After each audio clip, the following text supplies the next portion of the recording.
Alamak, tak ada kecil bang. Bandar Seri Damansara, pick up Taman Seri Sinar, hantar Easy Hotel KL Central, order cash. Rating dia 4.6. Aduh, risau kat aku ni. Tak apa lah, kalau kena game gua makan lah. 885 dia Grab. 885. Easy Hotel. Kim bang? Okey. Ya, tinjak tarik.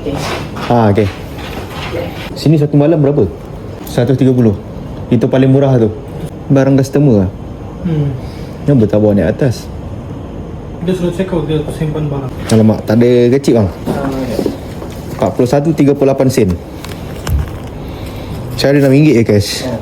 Part 2. Kira shilling tu halal ke apa? Halal je Ha. lah. Daripada mana? Ha?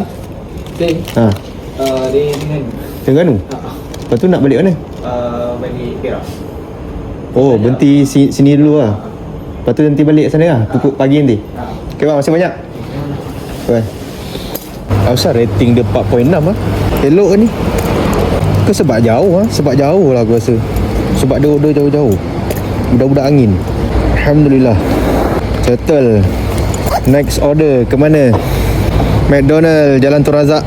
Hantar Jalan Piramli. Layan. Bismillahirrahmanirrahim.